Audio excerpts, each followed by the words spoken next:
આવ્યો છે। આ ઉપરાંત રાજકોટમાં આપને જણાવી દઈએ કે આ પહેલા પણ આગનો બનાવ સામે આવ્યો હતો। દિવાળીના પર્વ પર રાજકોટ રક્તરંજિત બન્યું। મોડી રાત્રે આંબેડકર નગર વિસ્તારમાં ટ્રિપલ મર્ડરની ઘટના બનતા સમગ્ર શહેરમાં ચકચાર મચી જવા પામી। રવિવારે મોડી રાત્રે જૂથ અથડામણ થઈ હતી। વાહન અડી જવા બાબતે સામાન્ય બોલાચાલીમાં ખૂની ખેલ ખેલાયો હતો।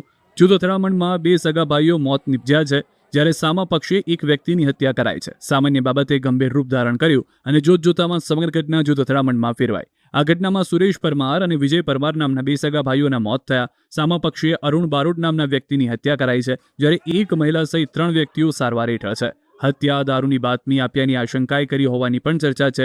મૃતકોના પિતાએ જણાવ્યું કે પોલીસ વિસ્તારમાં ચાલતા દારૂના હાથડા બંધ કરાવે। સુરેશ પરમાર અને વિજય પરમાર બંને છૂટક મજૂરી કરતા હતા, જ્યારે અરુણ બારોટ વિરુદ્ધ અગાઉ ગુના નોંધાયા હોવાનું પણ સામે આવ્યું છે। અરુણ બારોટ અને ટોળકી દ્વારા ધોકા, પાઇપ અને ધારિયા જેવા હથિયારો વડે હુમલો કરવામાં આવ્યો હતો, જ્યારે ટ્રિપલ મર્ડરની ઘટનાને પગલે પોલીસ પણ દોડતી થઈ હતી। ઘટનાની જાણ થતાં ઉચ્ચ અધિકારીઓ ઘટના સ્થળે દોડી ગયા હતા। માલવીયાનગર પોલીસ સ્ટેશન ખાતે ફરિયાદ નોંધવા સહિતની કામગીરી હાથ ધરાઈ છે।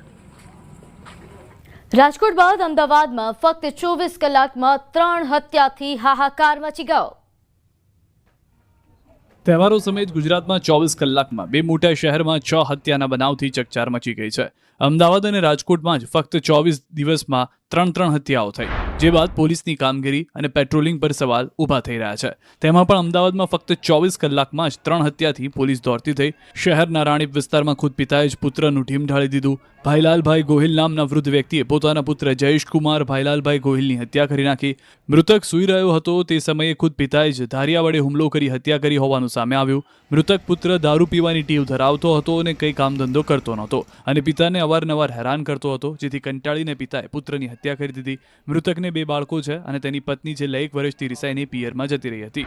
તો શહેરના અસલાલીમાં લૂંટ વિથ મર્ડરનો બનાવ બન્યો છે। મહેડા ગામમાં વૃદ્ધની દાગીનાની લૂંટ બાદ હત્યા કરાઈ। વૃદ્ધો કચરો વીણવા ઘરેથી નીકળ્યા હતા અને સાંજે ઘરે પરત ન આવતા તપાસ કરતા મૃતદેહ મળ્યો। વૃદ્ધાના શરીરથી 1.11 લાખના મુદ્દામાલની લૂંટ કરી હત્યા કરાઈ હતી। તો આ તરફ અમરાઈવાડીમાં આડા સંબંધની શંકામાં પતિએ એક વ્યક્તિની હત્યા કરી।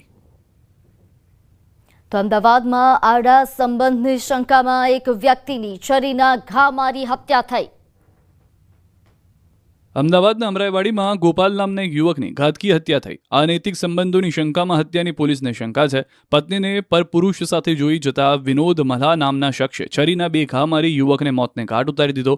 ન્યૂ ભવાનીનગરમાં રહેતી મોનિકા વાલજી રાઠોડે વિનોદ મલ્હા વિરુદ્ધ હત્યાની ફરિયાદ કરી। મોનિકા ઘરકામ કરે છે અને તેના માતા પિતા ભાઈ ગોપાલ સાથે રહે છે। ગોપાલ મણિનગર ખાતે AFCમાં મેનેજર તરીકે નોકરી કરે છે। ગઈકાલે ગોપાલની વિનોદ મલ્હા નામના યુવકે ઘાતકી હત્યા કરી નાખી હતી। ગોપાલ જ્યાં નોકરી કરે છે ત્યાં અમરાઈવાડી વિસ્તારમાં રહેતી નેહા મલ્હા પણ નોકરી કરે છે। ગોપાલ અને નેહા સારા મિત્રો હતા, જેના કારણે વિનોદના મનમાં અનેક શંકા ઊભી થઈ હતી। નેહા અને ગોપાલ બેસીને વાતો કરી રહ્યા હતા ત્યારે એકાએક વિનોદ આવી ગયો હતો। પત્નીને પરપુરુષ સાથે જોતાની સાથે જ વિનોદ ગુસ્સે ભરાયો। વિનોદે કોઈ પણ ચર્ચા કર્યા વગર ગોપાલ સાથે મારઝૂડ કરવાની શરૂ કરી દીધી હતી। નેહાએ વિનોદને રોકવાનો પ્રયાસ કર્યો, પરંતુ તે એટલો ગુસ્સામાં હતો કે તેણે કંટ્રોલ કરવો મુશ્કેલ હતો।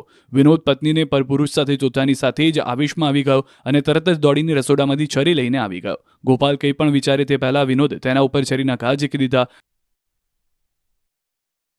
તો રાજકોટમાં 15 કલાકમાં 4 વ્યક્તિઓની હત્યાથી હાહાકાર મચ્યો। રાજકોટના પ્રદ્યુમનનગર પોલીસ સ્ટેશન વિસ્તારના CLF ક્વાર્ટરમાં 30 વર્ષીય યુવકની છરીના ઘા ઝૂકી હત્યા થઈ।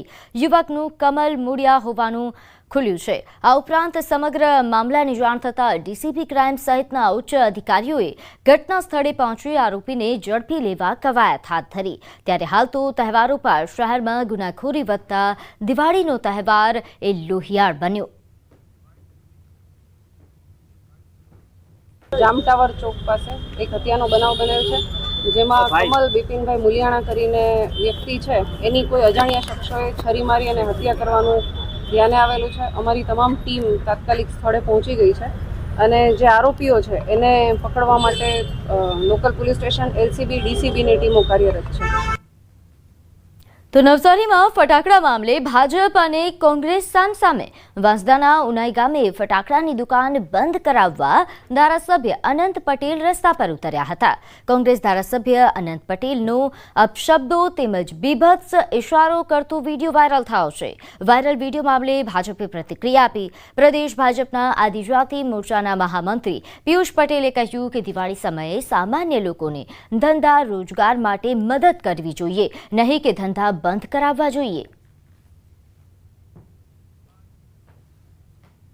જો તમે ધારાસભ્ય છો તો તમે તમારી ગ્રાન્ટમાંથી એક ફાયર ફાઇટર કેમ નથી લાવી આપતા?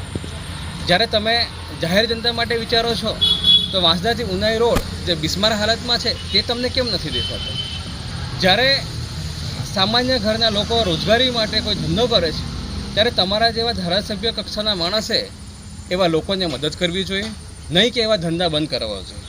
આજે તમારા કારણે નહીં માત્ર ઉનાઈ ગામમાં પણ આખા વાંસદા તાલુકામાં તમામ લોકો ધંધો નથી કરી શકતા. તો તેનું એકમાત્ર કારણ છે વાંસદાના ધારાસભ્ય. ગાંધીનગરમાં હિટ એન્ડ રનનો બનાવ. અકસ્માત સર્જનાર દારૂ પીધેલી હાલતમાં હોવાનો આક્ષેપ છે. ભોગ બનનાર રાહુલ મુલચંદાણીએ ગંભીર આરોપ લગાવ્યા. કારની સ્પીડ 120થી વધુની હોવાનો આક્ષેપ. કારમાંથી રાકેશ રાય નામની વ્યક્તિનું આઈ કાર્ડ મળી આવ્યું. કોઈ મહિલાએ પોલીસ સમક્ષ અકસ્માત પોતે કર્યાનું કબૂલ્યું છે. અકસ્માત સર્જનાર પુરુષ જ હોવાનો દાવો થઈ રહ્યો છે. એનઆઈએફટીના સિક્યોરિટી ગાર્ડે પણ કહ્યું કે કાર ચાલક પુરુષ હતો. TCSના સીસીટીવી પોલીસ ચેક કરે તો હકીકત સામે આવે એમ છે.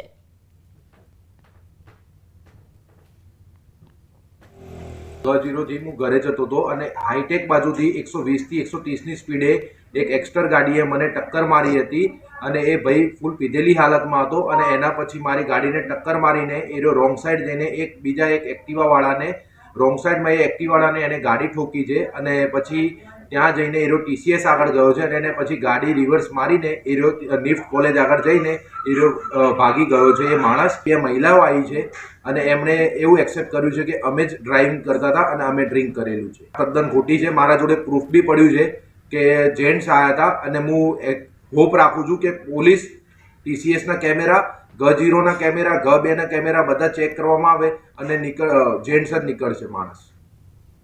અમદાવાદના સરખેજમાં 15 વર્ષની સગીરાની હત્યાનો પોલીસે ભેદ ઉકેલી કાઢ્યો. પોલીસે મુખ્ય આરોપી અજય ઠાકોરની ધરપકડ કરી. અજય પ્રેમ સંબંધમાં વિખૂટા પડતા